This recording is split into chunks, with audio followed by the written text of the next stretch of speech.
তোমায় ভুলে না হটাও কাজে বাঁচাও দেশে হটাও কাজে বাঁচাও দেশে হটাও কাজে বাঁচাও দেশে কাজের নবী দেশে চিতার কাজের নবী দেশে মানি না মানব না চিতার কাজের নবী দেশে সবুজ ভাইয়ের নবী দেশে দিতে হবে সবুজ ভাইয়ের নবী দেশে দিতে হবে হুয়া কাজের নবী দেশে মানি না মানব না চিতার কাজের নবী দেশে মানি না মানব না চিতার কাজের নবী দেশে হুয়া কাজের নবী দেশে সবুজ ভাইয়ের নবী দেশে দিতে হবে সবুজ ভাইয়ের নবী দেশে হটাও কাজে বাঁচাও দেশে হটাও কাজে আমাদের দাবি দীর্ঘ ৩০ বছর এই সাতক্ষীরার অবনতি জনপদের যারা নির্যাতিত নিষ্পেষিত নেতাকর্মী আছে দীর্ঘ ৩০ বছর ডাক্তার শহীদুল আলম এই আসনের দিয়েছে এবং আপনারা জানেন কাজী আলাউদ্দিন তিনি কাজ করেছে সাতক্ষীরা ৪ আসনে, কিন্তু দীর্ঘ 15 থেকে 20 দিন সর্বোচ্চ 1 মাস তিনি 4 আসনের জন্য কাজ করতে এসেছেন। প্রিয় নেতা জনাব তারেক রহমান বলেছেন যে ধানের শীষ আমি যাকে দেব সবাই তার পক্ষে কাজ করতে হবে।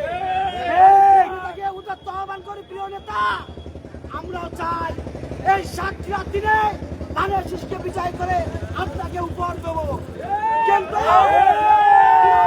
সাতক্ষীরা এটা ফেরি না, এটা ঢাকা না, এটা সাতক্ষীরা।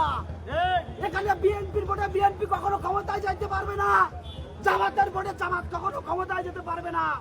সাধারণ মানুষের একটি ভোট আছে, এই ভোট আপনারা ফেসবুকে কালকে সবাই দেখেছেন।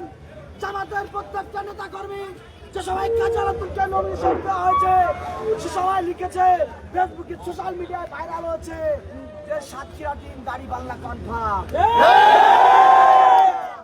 আমরাও জানি আমরা যতই কাজ করি না কেন সাধারণ মানুষ ওই দিকে ঝোঁকবে। সুতরাং সাধারণ মানুষ চায় সাতক্ষীরা ছেড়ে ডাক্তার শহীদুল আলম আসলে কোন দল কোন প্রতীক লাগবে না।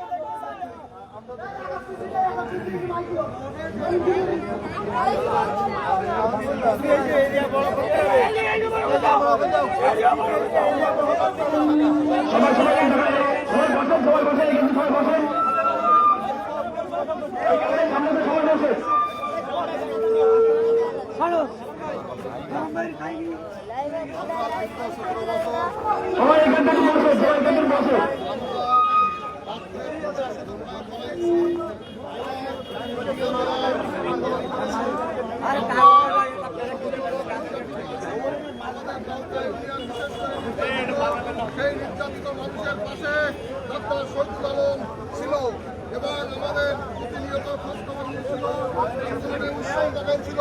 তার করুণায় আমরা এই 17 বছর আন্দোলনে ছিলাম। হঠাৎ করে জ্বালাই যাও, আগুন জ্বালাই যাও।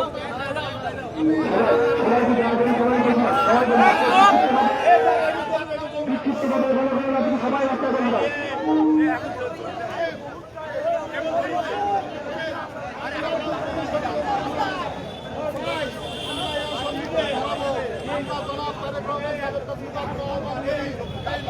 পরিবর্তন করে ডক্টর শহীদুল আলমকে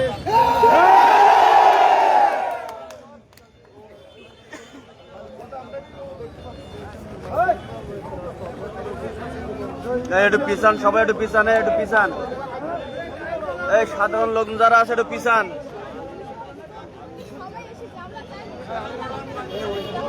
না দিলে আমরা উঠতেই পারবো না, উঠবোই না, কখনোই উঠবোই না।